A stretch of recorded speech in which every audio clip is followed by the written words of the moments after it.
তুমি কি এখনো সিএনবিসি থেকে ট্রেড নাও? আজ মার্কেট আপ যাবে না ডাউন, অন্যের টিপস শুনে ট্রেড করো? স্টপ, একদম স্টপ, থেমে যাও। আজকে আমরা এখানে একটা সহজ পাওয়ারফুল একটা ট্রেডিং স্ট্র্যাটেজি শিখবো। খুব সহজে আপনি কিন্তু সেটাকে অ্যানালাইসিস করতে পারবেন এবং সহজে কিন্তু আপনি ট্রেড নিতে পারবেন। সেটা কি? Pivot point.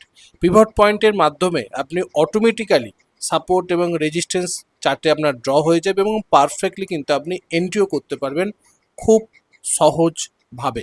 তো আপনাকে সিএনবিসিও দেখতে হবে না, আর কারোর টিপসও আপনাকে নিতে হবে না, যদি আপনি এই ভিডিওটা সম্পূর্ণভাবে দেখে আপনি ট্রেডিং সিদ্ধান্ত নেন। ওকে, তো চলুন আমরা শুরু করি। তার আগে বলি, যারা এখনো পর্যন্ত আমাদের এই ইউটিউব চ্যানেলটিকে সাবস্ক্রাইব করেননি তারা সাবস্ক্রাইব করে নিন এবং সাবস্ক্রাইব করার পরে বেল আইকনটিকে অবশ্যই অন করে রাখবেন এই ধরনের ভিডিওকে দেখার জন্য এবং দেখে শিখে বুঝে এগিয়ে যাওয়ার জন্য। তো চলুন শুরু করি। দেখুন, প্রথমে আমরা কি দেখব? প্রথমে আমরা দেখার চেষ্টা করব যে পিভট পয়েন্ট কি। দেখুন, পিভট পয়েন্ট হলো একটা ইন্ডিকেটর, যে ইন্ডিকেটরটা খুব সহজ ইন্ডিকেটর এবং যে ইন্ডিকেটরটা আমাদেরকে সাপোর্ট এবং রেজিস্ট্যান্স কে ড্র করার জন্য অটোমেটিক্যালি কিন্তু আপনাকে চার্টে ড্র করে দেয়। আপনাকে সাপোর্ট রেজিস্ট্যান্স আপনাকে ড্র করতে হয় না। আপনি যদি পিভট পয়েন্ট ইন্ডিকেটরটাকে যদি আপনি প্লট করেন, অটোমেটিক্যালি সাপোর্ট এবং রেজিস্ট্যান্স আপনাকে ড্র করে দেবে। ম্যানুয়ালি আঁকার কোনো প্রয়োজন হবে না। এবং যখনই আপনি চার্টে এটাকে করবেন, এখানে কিছু পয়েন্ট দেখা যাবে। যদি আপনি দেখেন এখানে এখানে কিন্তু এই পিভট পয়েন্টটা দেখা যাবে। প্রথমে পিভট পয়েন্ট থাকবে, ওকে, তারপর রেজিস্ট্যান্স 1, রেজিস্ট্যান্স 2, রেজিস্ট্যান্স 3, আর নিচের দিকে থাকবে সাপোর্ট 1, সাপোর্ট 2, সাপোর্ট 3, রাইট। এবং এই এই জিনিসগুলো কিন্তু আপনাকে সাপোর্ট অটোমেটিক্যালি ড্র হয়ে যাবে। মানে মার্কেট যদি নিচের দিকে নামে তো এখান থেকে এখানে সাপোর্ট নিতে পারে, উঠতে পারে। আর যদি এই সাপোর্টকে ব্রেক করে যায় তাহলে কিন্তু এখানে সাপোর্ট নিতে পারে। আবার যদি এই সাপোর্টকে ব্রেক করে যায় তাহলে কিন্তু ফার্দার এটা একটা সাপোর্ট লেভেল হিসেবে আসতে পারে। বা রেজিস্ট্যান্স যদি পিভট পয়েন্টের উপর যদি প্রাইস থাকে তাহলে প্রাইস এখানে রেজিস্ট্যান্স নিতে পারে, রাইট। এটা যদি ব্রেক করে তাহলে এখানে রেজিস্ট্যান্স নিতে পারে। আবার এটা যদি ব্রেক করে যায় এটা এখানে রেজিস্ট্যান্স নিতে পারে। তো এইগুলো রেজিস্ট্যান্স হিসাবে কাজ করতে পারে। অটোমেটিক্যালি কিন্তু চার্টে ড্র হয়ে যাবে, আপনাকে কিছু করতে হবে না। কিভাবে ড্র হবে, কিভাবে করবেন সেটা আমি দেখাচ্ছি। ওকে, এবার হচ্ছে আমরা যদি একদম বেসিক লেভেলে দেখি, সাপোর্ট এবং রেজিস্ট্যান্সকে যদি আমরা বেসিক লেভেলে থেকে দেখার চেষ্টা করি, তাহলে আমরা বুঝবো যে প্রাইস যেখানে গিয়ে বারবার নিচে নেমে যায়, মানে ধরুন একটা লেভেল, যে লেভেল থেকে প্রাইস উঠছে এরকম করে উঠে উঠে যাচ্ছে এবং এখান থেকে রিজেক্ট হয়ে নামছে, আবার উঠছে আবার রিজেক্ট হচ্ছে। তো এই যে রিজেক্ট হয়ে নামাটাকেই কিন্তু আমরা বলি রেজিস্ট্যান্স। এবং এখানে কারা অ্যাক্টিভ থাকে? এখানে কিন্তু সেলার্সরা অ্যাক্টিভ থাকে, রাইট। আর সাপোর্ট কি? সাপোর্ট ঠিক এর উল্টোটা, যেখান থেকে প্রাইস প্রপারলি নিচের দিকে আর যায় না, সাপোর্ট নিয়ে উপরের দিকে ওঠে, বারবার উপরের দিকে উঠে এসছে, উপরের দিকে উঠে গেল, আবার সেই লেভেলে আসছে, উপরের দিকে উঠছে। এটা কি? এটা সাপোর্ট। কারণ কি? কারণ এখানে কারা বেশি আছে? এখানে বেশি আছে বায়াসরা অ্যাক্টিভ আছে। বায়াসরা প্রাইসকে উপরের দিকে তুলে নিয়ে যায় আর সেলার্সরা প্রাইসকে নিচের দিকে নামিয়ে নিয়ে যায়। একদম বেসিক লেভেল আমি সাপোর্ট এবং রেজিস্ট্যান্সকে বলবার চেষ্টা করলাম। এবং এই সাপোর্ট এবং রেজিস্ট্যান্সটাই লেভেলগুলোকে আপনাকে কিন্তু ম্যানুয়ালি ড্র করতে হবে না যদি আপনি পিভট পয়েন্টকে চার্টে প্লট করে দেন। এবার বুঝতে হবে যে পিভট পয়েন্ট কিভাবে আমাদেরকে ট্রেন্ড বুঝতে সাহায্য করে। দেখুন, যেটা ট্রেন্ডিং মার্কেট আমরা বুঝি কি, যে আপ ট্রেন্ড মানে প্রাইস হায়ার লো করতে করতে উপরের দিকে উঠবে বা মুভিং অ্যাভারেজ উপরে থাকবে, সেগুলোকে আমরা আপ ট্রেন্ড বা একটা স্ট্রং বুলিশ ট্রেন্ডকে নিদর্শন করে। আর যখন ডাউন ট্রেন্ড মানে প্রাইস যখন লোয়ার লো করতে করতে নিচের দিকে নামবে, মুভিং অ্যাভারেজ নিচে থাকবে, সেটাকে আমরা ডাউন ট্রেন্ড বলি। বাট এই পিভট পয়েন্টের মাধ্যমেও কিন্তু আমরা ট্রেন্ডকে আইডেন্টিফাই করতে পারি। কারণ আমরা একটু আগেই দেখলাম যে এখানে কিন্তু পিভট পয়েন্টের একটা পিভট পয়েন্ট থাকে, তার উপরের দিকে রেজিস্ট্যান্স থাকে আর তার নিচের দিকে সাপোর্ট থাকে। যখনই পিভট পয়েন্টের উপরে প্রাইস যাবে, যখনই প্রাইস মার্কেট পিভট পয়েন্টের নিচে ওপেন হবে সেটা হচ্ছে বেয়ারিশ, মানে নিচে ওপেন হলে। আর যদি যখনই উপরে ওপেন হবে, মানে উপরে যখন ওপেন হবে সেটা হচ্ছে বুলিশ। মানে পিভট পয়েন্টের উপরে যদি থাকে প্রাইস তাহলে সেটা বুলিশ, আর পিভট পয়েন্টের নিচে যদি থাকে সেটা হচ্ছে বিয়ারিশ। একদম সিম্পল লজিক, সিম্পল একটা ইন্ডিকেটার। সোজা, এর থেকে সোজা ইন্ডিকেটার কিছু হতে পারে না। আপনাকে ট্রেন্ডও বলবে, আপনাকে এন্ট্রির সুযোগও দেবে, আপনাকে সাপোর্ট রেজিস্ট্যান্সও ড্র করে দেবে। এত কিছু জিনিস আপনি একটা ইন্ডিকেটার পেয়ে যাচ্ছেন। খুব সহজ ইন্ডিকেটারের মাধ্যমে আপনি ইন্টারডে ট্রেড করতে পারবেন, আপনি সুইং ট্রেড করতে পারবেন, বিটিএসটি ট্রেড করতে পারবেন, সব ধরনের ট্রেড কিন্তু আপনি পিভট পয়েন্টের মাধ্যমে করতে পারবেন। এবার টাইম ফ্রেম কি, যেটা আমি বলছিলাম, আপনি 5 মিনিটের টাইম ফ্রেমকে দেখলেন আর এন্ট্রি নিয়ে নিলেন, হবে না। আপনাকে একটু মাল্টিপল টাইম ফ্রেমকে একটু অ্যানালাইসিস করতে হবে। না মানে 30 মিনিট টাইম ফ্রেমে দেখুন ওভারঅল ট্রেন্ড কি, আপ ট্রেন্ড না ডাউন ট্রেন্ড, তারপরে আপনি ট্রেড নিন 5 মিনিট টাইম ফ্রেমে। সেটা কিন্তু আপনার বেটার অ্যাকুরেসি দেবে, রাইট, যাতে আপনার রাইট হওয়ার সম্ভাবনা বাড়বে। কারণ আপনি ট্রেন্ডের সঙ্গে আছেন। লং টার্ম ট্রেন্ড যদি উপরের দিকে হয়, আলটিমেটলি কিন্তু 5 মিনিটের টাইম ফ্রেমও কিন্তু উপরের দিকে যাওয়ার সম্ভাবনা বেশি।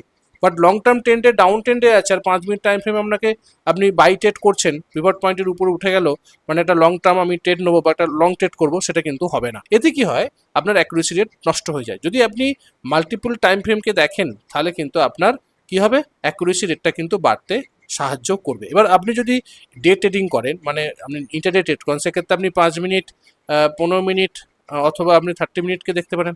ওকে, বা 3 মিনিটের টাইম ফ্রেমকেও দেখতে পারেন। মানে 3 মিনিট টাইম ফ্রেমকে আপনি বা 5 মিনিট টাইম ফ্রেমে এন্ট্রি নিলেন, আপনি 15 মিনিট অথবা 30 মিনিট টাইম ফ্রেমে আপনি ট্রেন্ডকে দেখার চেষ্টা করলেন। বিটিএসটি যদি ট্রেড করেন সেক্ষেত্রে 75 মিনিট চার্টে আপনি এন্ট্রি করলেন আর আপনি ডেলি টাইম ফ্রেমে আপনি আপনার ট্রেন্ডকে দেখলেন। আর যদি আপনি ডেলি টাইম ফ্রেমে সুইং ট্রেড করেন সেক্ষেত্রে আপনি উইকলি টাইম ফ্রেমে আপনি ট্রেন্ডকে দেখলেন আর ডেলি টাইম ফ্রেমে আপনি এন্ট্রি দিলেন। মানে উইকলি টাইম ফ্রেমে যদি আপনার বুলিশ ট্রেন্ড থাকে আর ডেলি টাইম ফ্রেমে যদি আপনার লং করার সুযোগ দেয় পিভট পয়েন্ট অনুযায়ী, সেক্ষেত্রে কিন্তু আপনি এন্ট্রি করতে পারেন এই টাইম ফ্রেম অনুযায়ী। ওকে, এবার যদি আমরা ইন্ডিকেটরকে সেট আপ করি সেক্ষেত্রে আমরা কি দেখব, যদি আপনি যে কোনো আপনি ব্রোকার হাউসের যে চার্টিং সফটওয়্যার দেখা যায় বা আপনার যে ট্রেডিং ভিউতে চার্টিং সফটওয়্যার দেখা যায়, সেক্ষেত্রে দেখবেন যে এই যে ইন্ডিকেটর সেকশন আছে, রাইট, এই ইন্ডিকেটর সেকশনে যাবেন, গিয়ে ক্লিক করবেন, ক্লিক করলে দেখবেন আপনাকে এখানে একটা ইন্ডিকেটর বলে লেখা আসবে, সার্চ বটন আসবে, সার্চ বটনে আপনি পিভটকে লিখবেন, সিম্পল, অনেক কিছু থাকবে, আপনি কিছু দেখবেন না, শুধুমাত্র পিভট পয়েন্ট স্ট্যান্ডার্ড, রাইট, এটাকে কিন্তু আপনি ক্লিক করবেন। এই লেখাটা যেখানে দেখতে পাবেন তার উপর ক্লিক করবেন, ক্লিক করলেই দেখবেন যে এরকম আপনার কাছে পিভট পয়েন্ট ড্র হয়ে চলে আসবে চার্টের উপরে। যেখানে পিভট পয়েন্ট আছে, resistance wise, resistance two, resistance three, এবং প্রত্যেকটা দিন ওয়াইজ ডেলি কিন্তু আপনাকে এটা দিতে সাহায্য করবে এবং ওদের অনুযায়ী ওরা কিন্তু সেটা অটোমেটিক্যালি ড্র হয়ে যাবে। এবার কিছু সেটিংস আছে, আপনি ইনপুটে গিয়ে আপনি এখানে অনেক ধরনের মানে পিভট পয়েন্টের উপর বেস করা যায়, যেমন ট্র্যাডিশনাল আছে, ফিবোনাচি আছে, আরও অনেক কিছু আছে। আমি ফিবোনাচিটা বেশি ইউজ করি কারণ ফিবোনাচির নাম্বারটা অনেকটা ফিবোনাচির নাম্বার অনুযায়ী এটা ক্যালকুলেশন করা হয়, সেই জন্য সাপোর্ট রেজিস্ট্যান্সকে ড্র করার জন্য ফিবোনাচি নাম্বারের উপর বেস করে ট্রেড মানে ড্র করা হয়, সেই জন্য ফিবোনাচিটাকে আমি করি। অনেকে ট্র্যাডিশনাল করে, যেটা যার বেটার লাগে, বাট আমি ফিবোনাচিটাকেই ইউজ করবার চেষ্টা করি। ওকে, আর ডিফল্ট যেটা সেটিং আছে সেই সেটিংসটা আমি রাখার চেষ্টা করি। দেখুন, সামনে এগোনোর আগে আমি আমাদের কোর্স সম্বন্ধে দু একটা কথা বলতে চাই। অনেকেই জানেন, তবু আরেকবার আমি বলে দিই, আমাদের টেকনিক্যাল অ্যানালিসিস সহজ পার্ট কোর্স আছে, যার প্রাইস হচ্ছে 49। এখানে 9টা মডিউলে অলরেডি আমাদের এখানে বেসিক থেকে একদম আপনার কিভাবে ট্রেড করবেন, কোন স্ট্র্যাটেজিতে ট্রেড করবেন, এক্সিট স্ট্র্যাটেজি কি হবে, রিস্ক টু রেশিও কি, সব কিছু ডিটেলসে কিন্তু এখানে আলোচনা করা হয়েছে, প্রত্যেকটা মডিউলে, রাইট, ইন্ডিকেটর কি, ক্যান্ডেল ভলিউম কি, প্রাইস অ্যাকশন কি, বেসিক টেকনিক্যাল অ্যানালাইসিস কি, আপনার ট্রেডিং সাইকোলজি কি করবেন আর কি করবেন না, এটাও কিন্তু জানাটা খুব প্রয়োজন। এটা কিন্তু একদম বেসিক লেভেলের একটা কোর্স, আপনি এটা জয়েন করতে পারেন যারা একদম বিগিনার লেভেলে আছে, মার্কেটকে বুঝতে চাইছেন, আর যারা একটু ডিপ নলেজ নেওয়ার চেষ্টা করছেন বা আপনার শেখার ইচ্ছা আছে, ডিপ নলেজ নিয়ে মার্কেটে বোঝার চেষ্টা করতে পারেন, মানে লং টার্ম ভিউতে একটা হিউজ প্রফিট করবার চিন্তা ভাবনা আছে, তাদের জন্য আমরা 1 বছরের একটা কোর্স লঞ্চ করা হয়েছে, অনেকদিন ধরে চলছে। 1 বছর আগেকার কোর্স, আমাদের 2টো ব্যাচ অলরেডি চলছে এবং এটা আমরা একদম ইন্ডিভিজুয়ালি এটাকে নতুনভাবে নিয়ে আসছি রিভাইজ করে, এবং এখানে মোট 15টা মডিউল আছে, 450টা ভিডিও অলরেডি রেকর্ডেড আপনারা পাবেন। যখনই পারচেস করবেন এই প্রাইসে আপনারা সঙ্গে 450টা ভিডিওর অ্যাক্সেস পাবেন। আপনারা স্টেপ বাই স্টেপ মডিউল হিসেবে আপনারা দেখবেন, স্টেপ বাই স্টেপ সেখানে মডিউল হিসেবে আকারে দেওয়া আছে, 15টা মডিউল আছে। আপনার price action, indicator, super price action, VSA concept, smart মানি কনসেপ্ট, ডিমান্ড সাপ্লাই ডিটেলসে শেখানো হয়েছে। রিস্ক ম্যানেজমেন্ট কীভাবে করবেন, সাইকোলজি পার্টে আমাদের 4-5টা মডিউলে ভাগ করা হয়েছে, মানে সাব মডিউলে ভাগ করা হয়েছে। Phases of trader, trap of trader, mindset, belief system কীভাবে চেঞ্জ করতে হয়, এই সব কিছু কিন্তু স্টেপ বাই স্টেপ এখানে শেখানো হয়েছে। এবং প্র্যাকটিক্যাল স্ট্র্যাটেজি, আপনি ওয়েলথ ক্রিয়েশনের জন্য কী স্ট্র্যাটেজি ইউজ করবেন, আপনি সুইং ট্রেডিংয়ের জন্য কী স্ট্র্যাটেজি ইউজ করবেন, স্মার্ট মানিকে ইউজ করে কীভাবে স্ট্র্যাটেজি ট্রেড করবেন, গ্যাপকে কীভাবে ট্রেড করবেন, প্রত্যেকটা ক্ষেত্রে সুইং ট্রেড কীভাবে করবেন, আপনি পজিশনাল ট্রেড কীভাবে করবেন, সমস্ত ধরনের স্ট্র্যাটেজি কিন্তু এখানে দেওয়া আছে। 1 বছরের কোর্স, জাস্ট এই প্রাইসে 40% ডিসকাউন্ট চলছে, আপনারা এনরোল করতে পারেন।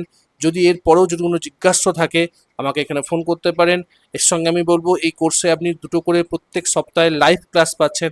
একটা হচ্ছে আপনার প্র্যাকটিস ক্লাস পাবেন সপ্তাহে 1 দিন করে, আর 1 দিন করে হচ্ছে উইকলি মার্কেট আপডেট পাবেন। প্রত্যেক সপ্তাহে 2টো করে, মানে মাসে 8টা আপনি মোট লাইভ ক্লাস পাচ্ছেন, প্লাস 450টা রেকর্ডেড ক্লাস এবং হোয়াটসঅ্যাপ সাপোর্ট, সমস্ত ডিটেলসে কিন্তু আপনারা আমার সঙ্গে যোগাযোগ করতে পারেন। যদি কোনো জিজ্ঞাসা থাকে 9477902945 এই নাম্বারে আমাকে হোয়াটসঅ্যাপ করতে পারেন। যদি কোনো ডিটেলসে যদি জানার থাকে ইউটিসি প্রোগ্রাম সম্বন্ধে শুধুমাত্র লিখলেই হবে ইউটিউসি প্রোগ্রাম সম্বন্ধে আমাকে বলুন, আমি আপনাকে ডিটেলস দিয়ে দেবো কি কি আছে। ওকে, অথবা আমাকে ফোনও করতে পারেন এই নাম্বারে, শুধুমাত্র এই কোর্সের জন্য, ইউটিউসি কোর্সের জন্য আমাকে ফোনও করতে পারেন এই নাম্বারে। ওকে, তো চলুন আমরা দেখি নেক্সট দেখার চেষ্টা করি যে কিভাবে আমরা এন্ট্রি করবো, কারণ আমরা তো দেখে নিলাম যে পিভট পয়েন্ট কি, বাট এন্ট্রিটা করবো কিভাবে। আমরা ইন্টারডেও করতে পারি, আবার লং টার্মও ট্রেড করতে পারি। ইন্টারডে করলে আপনাকে 5 মিনিট 15 মিনিট টাইম ফ্রেম আপনি করতে পারেন, আর শর্টও করতে পারেন, লংও করতে পারেন, বাট আপনি যদি সুইং ট্রেড করেন বা বিটিএসটি ট্রেড করেন সেক্ষেত্রে শুধুমাত্র আপনি লং করতে পারবেন। এবার এন্ট্রি কোথায় নেবো, যদি আমি শর্ট ট্রেড করি সেক্ষেত্রে কিভাবে এন্ট্রি নেবো, আর লং ট্রেড করলে কিভাবে এন্ট্রি নেবো। দেখুন সিম্পল, আমরা কি দেখেছিলাম, আমরা ট্রেন্ডকে দেখেছিলাম যে এটা পিভট পয়েন্ট, পিভট পয়েন্টের উপরে থাকা মানে আপ ট্রেন্ড, পিভট পয়েন্টের নিচে থাকা মানে ডাউন ট্রেন্ড।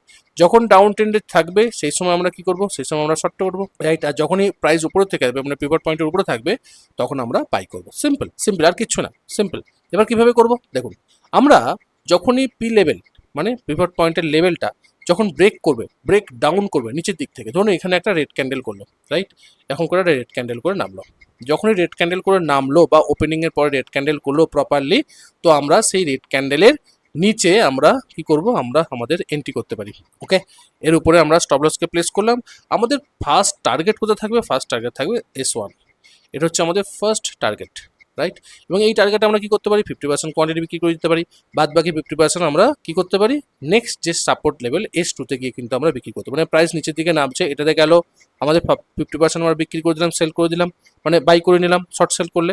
আর যখনই আবার সাপোর্ট এতে এলো সে সময় কিন্তু আমরা আবার এখানে 50% বিক্রি করে দিলাম। এটা হচ্ছে শর্ট ট্রেডিং এর জন্য, রাইট। এবার যারা লং ট্রেড করবে তখন আমরা কি করব, যদি প্রাইস গ্রিন ক্যান্ডেল করে, গ্রিন ক্যান্ডেল করে যদি পিভট পয়েন্টের উপরে যদি যায়, ধরে নিলাম একটা গ্রিন ক্যান্ডেল করে পিভট পয়েন্টের উপরে গেছে, তখন আমরা কি করব, তখন আমরা এর উপরে এন্ট্রি করব, রাইট। আর আমরা স্টপ লস লাগাবো সুইং লোয়ের নিচে বা এই ক্যান্ডেলের নিচে। আমাদের ফার্স্ট টার্গেট কোথায় থাকবে, R1, এটা হচ্ছে আমাদের টার্গেট 1, এবং এই টার্গেট 1 আমরা 50% কোয়ান্টিটি বিক্রি করে দিলাম। বাদ বাকি টার্গেট কি থাকবে, R2, এটা এটা আমাদের 50% কোয়ান্টিটি আমরা এখানে সেল করে দিলাম। তো 50% কোয়ান্টিটি এখানে সেল করলাম, এখানে সেল করলাম 50% কোয়ান্টিটি, এন্ট্রি করলাম কোথাও, যখন পিভট পয়েন্টের উপরে যাবে। এবং এই যে লং ট্রেড করবার জন্য আপনি 5 মিনিট টাইম ফ্রেম ইউজ করতে পারেন, 75 মিনিট টাইম ফ্রেম ইউজ করতে পারেন, 15 মিনিট টাইম ফ্রেম ইন্টারডের জন্য 5-15 মিনিট, 75 মিনিট বিটিএসটির জন্য, আর daily time frame swing trading এর জন্য। শর্ট ট্রেডের জন্য আপনি শুধুমাত্র 5 মিনিট অথবা 15 মিনিট টাইম ফ্রেমে ইন্টারডের জন্য আপনি শর্ট ট্রেড করতে পারেন। ওকে, তো এন্ট্রি আপনি বুঝতে পেরে গেলেন, টার্গেট আপনি বুঝতে পেরে গেলেন, মানে লেভেল টু লেভেল আমরা ট্রেড করব।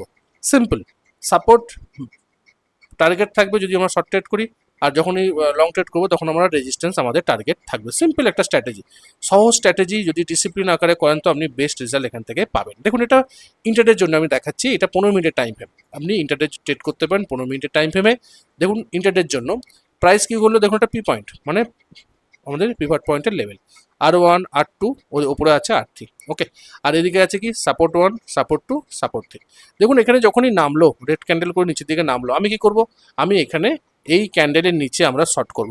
ওকে, এর নিচে বা এর উপরে আমরা শর্ট সেল লাগাতে পারি, আমাদের স্টপ লস লাগাতে পারি, বা এখানে আমরা স্টপ লসকে লাগাতে পারি। আমাদের টার্গেট কি থাকবে, ইনিশিয়াল টার্গেট কি থাকবে এখানে। ওকে, এবার যখনই দেখুন এখানে এলো, আমার কি হলো 50% কোয়ান্টিটি আমি বিক্রি করতে পারি বা 100% কোয়ান্টিটি বিক্রি করতে পারি, যদি আমার মিনিমাম 1:2 যদি সুইং ট্রেডিং এর জন্য আর 1:1 যদি আপনার ইন্টারডের জন্য যদি ঠিকঠাকভাবে আমি পেয়ে যাই, সেক্ষেত্রে কিন্তু আমি 100%ও কিন্তু বিক্রি করে দিতে পারি মার্কেট কন্ডিশন অনুযায়ী। আর যদি আপনি 50% কোয়ান্টিটি বিক্রি করেন তাহলে কিন্তু আপনার বাইং পজিশনে আপনার স্টপ লসকে নিয়ে চলে আসবেন, যেটাকে আমরা ট্রেলিং স্টপ লস বলি। যদি সেই লেভেলে যায় তো সেখানে আমার স্টপ লস হিট হয়ে যাবে, বা যদি আপনি ইন্টারডে ট্রেড করছেন সেক্ষেত্রে আপনার দিনের শেষে যখন 3:15 মিনিট হবে সেই সময় কিন্তু আপনাকে অটোমেটিক্যালি পজিশন থেকে স্কোয়ার আপ করতে হবে। যদি সেটা হয়, যেটা আগে আসবে সেই অনুযায়ী কিন্তু আপনার ট্রেড চলবে, এবং সেই অনুযায়ী ট্রেড থেকে আপনি এক্সিট করবেন। ওকে, এটা কিন্তু আপনাকে মাথার মধ্যে রেখেই কিন্তু আপনাকে ট্রেড করতে হবে। এবার যদি আমরা লং ট্রেড করে দেখুন, পরের দিনই আছে long trade, strong green candle, তো আমি এখানে এন্ট্রি করবো, রাইট। আমার স্টপ লস থাকবে এই ক্যান্ডেলের নিচে, লং ট্রেড করলাম। দেখুন এখানে টার্গেট 1, টার্গেট 2, রাইট। এখন আমি 50% কোয়ান্টিটি বিক্রি করে দিলাম, বাদ বাকি 50% কোয়ান্টিটি আমি এখানে বিক্রি করলাম, ভালো প্রফিট।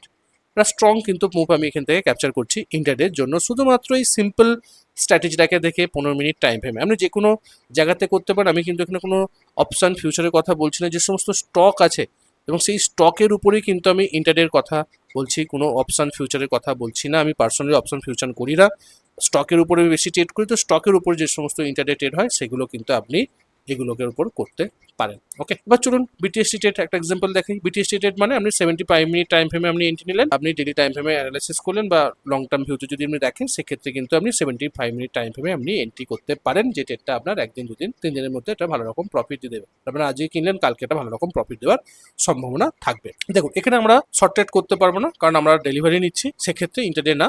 তো আমরা শুধুমাত্র এখানে লং ট্রেড করবো। দেখুন এখানে কি করেছিলাম আমরা লং ট্রেডে, যে পিভট পয়েন্টের উপরে গ্রিন ক্যান্ডেল দিয়ে ক্লোজ দেবে, আমরা এখানে এন্ট্রি করবো। ওকে, আর এখানে আমরা স্টপ লস লাগাবো। আমাদের টার্গেট কি থাকবে? 50% টার্গেট এখানে, 50% টার্গেট এখানে। সিম্পল, 50% টার্গেট এখানে, 50% টার্গেট আমরা এখানে। দেখুন এখানে কিন্তু অলরেডি আপনার এখানে 50% আর এখানে 50% কিন্তু আপনার অলরেডি প্রফিট দিয়েছে। ওকে, আবার কি করলেন, প্রাইস নামলো, নেমে আবার এখান থেকে উপর দিকে হলো, এখানে কিন্তু আপনার এন্ট্রি আসবে, আবার এখানে আমরা স্টপ লস থাকবে। দেখুন এখানে আপনার 50%, এখানে 50% অলরেডি আপনি কিন্তু এন্ট্রি নিতে পারেন বা আপনি এক্সিট করতে পারেন রেজিস্ট্যান্স 1 এবং রেজিস্ট্যান্স 2-তে। তার পরবর্তী ক্ষেত্রে কি, প্রাইস নামলো, নেমে দেখুন এখান থেকে প্রাইস আবার উপর দিকে উঠছে, এখান থেকে যখন উঠলো আমি এখানে আবার এন্ট্রি করতে পারি। আমার স্টপ লস এখানে থাকলো, দেখুন এখানে 1, 2, 3, এবং আপনি যদি টেলিং করতে পারেন, আপনি যদি না প্রফিট বুক করে আপনি যখন মানে R2 গেল তো R1 আপনার স্টপ লস, R3 গেল R2 আপনার স্টপ লস, এবার এইভাবে গেল। এইভাবে যদি আপনি স্টপ লসকে বাড়িয়ে যেতে পারেন, টেলিং করতে পারেন, সেক্ষেত্রেও কিন্তু আপনি একটা বিগ মুভকে ক্যাপচার করতে পারেন। আর আদারওয়াইজ আপনি যদি 50% বা এখানে 50% বুক করে নেন, সেক্ষেত্রেও কিন্তু আপনি একটা প্রফিটেই থাকবেন, লস হওয়ার সম্ভাবনা আপনার কম হবে, ম্যাক্সিমাম টাইম আপনি প্রফিটেই থাকবেন। এবার যদি আমরা সুইং ট্রেড করি, দেখুন সুইং ট্রেড যদি আমরা এক্সাম্পল দেখি, এটা আমরা কি করবো, ডেলি টাইম ফ্রেমে দেখবো, রাইট? আমরা উইকলি টাইম ফ্রেমে মার্কেট মানে ওভারঅল মার্কেটকে বা লং টার্ম ভিউকে আমরা দেখার চেষ্টা করতে পারি, তারপর আমরা ডেলি টাইম ফ্রেমে আমরা এন্ট্রি করবো সুইং ট্রেডিং এর জন্য। দেখুন এখানে প্রাইস নামছে, নেমে যখন উপরের দিকে উঠছে, এখানেও কিন্তু আমাকে একটা এন্ট্রি দিয়েছে, তো আমি এখানে এন্ট্রি করবো এই সুইং লোর নিচে, বা এখানে আমার স্টপ লসকে লাগাবো। দেখুন টার্গেট 1, টার্গেট 2 আমরা করতে পারি। ওকে, অথবা এখান থেকে আপনি এখানে আপনি বলতে পারেন যে স্যার এখানে তো রিস্ক টু আর রেশিওটা ঠিকঠাকভাবে ফলো হচ্ছে না, বাট এটা সেই রিস্ক টু আর রেশিও যুক্ত ট্রেড না, এটা আপনি একটা সিস্টেমেটিক করে কালে মানে লেভেল টু লেভেল আপনি ট্রেড করছেন, সেই জায়গা থেকে কিন্তু আপনি ম্যাক্সিমাম টাইম প্রফিটে থাকবেন, লস হওয়ার সম্ভাবনা কিন্তু কম থাকবে। বাট আপনার রিস্ক টু আর রেশিওটা হয়তো একটু জায়গায় অনেক ক্ষেত্রে 1:2 নাও হতে পারে, 1:1ও আপনার সুইং ট্রেডিং আপনি করতে পারেন।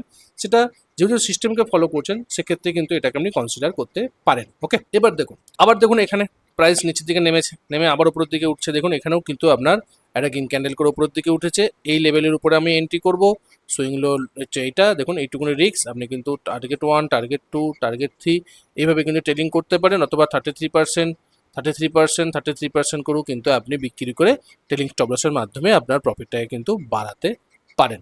সিম্পল স্ট্র্যাটেজি, এবং এটা কিন্তু আপনি ফলো করতে পারেন কারোর টিপস না নিয়ে, সিএনবিসিকে না দেখে, আপনি কিন্তু এটাকে সহজ পদ্ধতির মাধ্যমে কিন্তু আপনি করতে পারেন। যেমন এখানে দেখুন একটা ট্রেড, প্রাইস নেমেছে, এখান থেকে পি পয়েন্ট থেকে নেমেছে, তারপর দেখুন পি পয়েন্ট থেকে প্রাইস প্রপারলি গ্রিন ক্যান্ডেল করে উপরের দিকে উঠছে। দেখুন এখানে আপনি এন্ট্রি করলেন। ওকে, আপনার স্টপ লস কে থাকলো এখানে এইটুকুনি রিস্ক, দেখুন টার্গেট 1, টার্গেট 2, টার্গেট 3, এবং আপনার একটা হিউজ প্রফিটকে আপনি কিন্তু অলরেডি টেলিং স্টপ লসের মাধ্যমে কিন্তু আপনি এগিয়ে নিয়ে যেতে পারেন। কীভাবে? ধরুন আপনি এখানে এন্ট্রি করলেন, টার্গেট 1 আপনি প্রফিট বুক করলেন না, যখনই প্রাইস টার্গেট 2-তে গেল আপনি স্টপ লসকে টার্গেট 1-এ নিয়ে এলেন, আবার যখন এখান থেকে উপর দিয়ে গেল তখন আপনি স্টপ লসকে এখানে নিয়ে এলেন, এখানে চলে গেল, আবার যখন এখান থেকে পরের দিকে রেজিস্ট্যান্স 1-এ চলে গেল আপনার স্টপ লসকে আপনি এখানে নিয়ে গেলেন।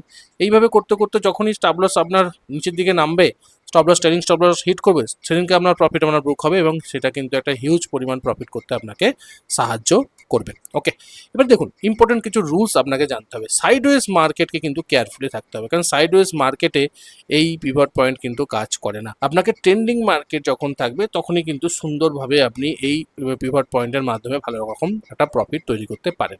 কনফার্মেশন ছাড়া কিন্তু ট্রেড নেওয়া যাবে না, কনফার্মেশন নিতে হবে, মানে ক্যান্ডেলকে পিভট পয়েন্টের উপরে গ্রিন ক্যান্ডেল দিয়ে ক্লোজ দিতে হবে, তবে আমি এন্ট্রি নেবো, এবং প্রপারলি সেই ক্লোজিং ক্যান্ডেলটা বা এর সঙ্গে যদি আমি প্রাইস অ্যাকশনকে মিশিয়ে নিই, এর সঙ্গে যদি আমি আদার্স কিছু ইন্ডিকেটারকে মিশিয়ে নিই, সেটাও কিন্তু আরও বেটার আমাকে কনফারেন্সিং জোন তৈরি করতে পারে, এটা বেটার একটা আমাকে অ্যানালাইসিস করে আমাকে বেটার একটা ট্রেড করে দিতে পারে। বাট সেটা যদি আপনি প্রাইস অ্যাকশনকে বেস বা প্রাইস অ্যাকশনের সঙ্গে যদি মিক্সড করে করেন, সেটা আরও বেটার কিন্তু আপনাকে রেজাল্ট দেবে, এবং যাই করুন না কেন আপনাকে কিন্তু কনফার্মেশন ছাড়া আপনাকে ট্রেড করা যাবে না। ওকে, সাপোর্ট ব্রেক সমান রেজিস্ট্যান্স, ধরুন একটা লেভেল আমরা কি লেভেল করেছিলাম, এটা হচ্ছে pivot point, resistance 1, resistance 2, resistance 3, support 1, support 2, support 3, P S1, S2, S3, right? এটা হচ্ছে রেজিস্ট্যান্স 1, রেজিস্ট্যান্স 2, রেজিস্ট্যান্স 3। যখনই সাপোর্ট ব্রেক করুন, মানে ধরুন একটা প্রাইস নিচের দিকে নামলো, সাপোর্টটা ব্রেক করলো, সাপোর্টটা ব্রেক করা মানে এই সাপোর্টটা কিন্তু অ্যাজ এ রেজিস্ট্যান্স হিসেবে কাজ করতে পারে, যেটাকে আমরা বলি সিআইপি। সেই লেভেলটাই কিন্তু এখানে বোঝানো হচ্ছে যে যখনই সাপোর্টকে ব্রেক করবে এবং রেজিস্ট্যান্স হিসেবে সেটা কাজ করতে পারবে, এবং এর মাধ্যমেও কিন্তু আমরা একটা ট্রেড নিতে পারি। তো আপনারা যদি এই ট্রেডিং স্ট্র্যাটেজিটাকে পেতে চান তো অবশ্যই আপনারা কমেন্ট করুন। যত বেশি কমেন্ট আসবে এই রেজিস্ট্যান্সকে মানে সাপোর্ট ব্রেক করলে রেজিস্ট্যান্সে কীভাবে ট্রেড করা যায়, বা রেজিস্ট্যান্স যদি ব্রেক করে যেটা সাপোর্ট হিসেবে কাজ করে সেটাকে সিআইপি বলি, এটাতে মানে পিভট পয়েন্টের মাধ্যমে কীভাবে সিআইপি হচ্ছে এবং সেখানে কীভাবে আমরা এন্ট্রি করতে পারি, কোন স্ট্র্যাটেজিতে এন্ট্রি করতে পারি, যদি আমাদের জানার ইচ্ছা থাকে তো আমাকে কমেন্ট সেকশনে কমেন্ট করুন। যত বেশি কমেন্ট হবে তত তাড়াতাড়ি আমি ভিডিওটা করবো, রাইট, আপনাদের জন্য। যদি আপনারা চান, কারণ আপনারা না চাইলে আমি দিলে আপনারা কিছু বুঝতে পারবেন না, চাইলে আমি দিলাম আপনি কিন্তু বুঝতে পারবেন, আপনার বোঝার বা শেখার আগ্রহটা থাকবে। যদি শেখার আগ্রহ থাকে, বোঝার আগ্রহ থাকে, তো আপনারা এটা কমেন্ট করুন যে আমরা চাই এই সাপোর্টকে, যে সিআইপি টেট কীভাবে আমরা করতে পারি পিভট পয়েন্টের উপরে, আপনারা আমাকে লিখুন কমেন্টে, আমি অবশ্যই ভিডিওটা করবো। যত বেশি কমেন্ট আসবে তত আমরা করবো। তো মার্কেট স্ট্রাকচারকে বুঝতে হবে, বিশেষ করে প্রাইস অ্যাকশনকে বুঝতে হবে। মার্কেট স্ট্রাকচার কি, প্রাইস হায়ার হয়, হায়ার লো করতে করতে উপরের দিকে উঠছে, এটা মার্কেট স্ট্রাকচার। প্যাটার্নকে বুঝতে হবে। যদি এইগুলোকে মিশিয়ে নেন পিভট পয়েন্টের সঙ্গে, তাহলে কিন্তু আপনার আরও কনফিউজিং জোন তৈরি হবে, আরও বেটার আপনি এন্ট্রি করতে পারবেন এবং ভালো রকম একটা প্রফিট তৈরি করার সম্ভাবনা আপনার বাড়বে স্টক মার্কেটে। আশা করি এই ভিডিও থেকে আমরা অনেক কিছু শিখতে পেরেছেন, জানতে পেরেছেন এবং আপনার নলেজ অনেকটা বৃদ্ধি পেয়েছে। যদি আপনার নলেজ এই ভিডিও থেকে 1%ও বৃদ্ধি পায় তো অবশ্যই আমাদের ইউটিউব চ্যানেলটাকে সাবস্ক্রাইব করুন, লাইক করতে একদম ভুলবেন না, এবং যেটা আমি বললাম কমেন্ট করুন যদি আপনি এই স্ট্র্যাটেজি শিখতে চান। প্লাস বেশি বেশি করে শেয়ার করুন বন্ধু বান্ধবদের সঙ্গে যারা ট্রেডিং করছে, শিখছে এবং লস করছে, ও কারোর টিপসে ট্রেড করছে, তাদেরকে এই ভিডিওগুলোকে দিন যাতে তারাও দেখে বুঝে শিখে ট্রেড করতে পারে। কারণ আমার একটাই ট্যাগলাইন, আগে দেখুন, শিখুন, তারপরে ট্রেড করুন। দেখা হচ্ছে পরের একটা ভিডিও, ততক্ষণ সুস্থ থাকুন, ভালো থাকুন, নিজের রিস্ককে বজায় রেখে ট্রেড করুন, নিজের ক্যাপিটালকে রক্ষা করুন। Bye bye.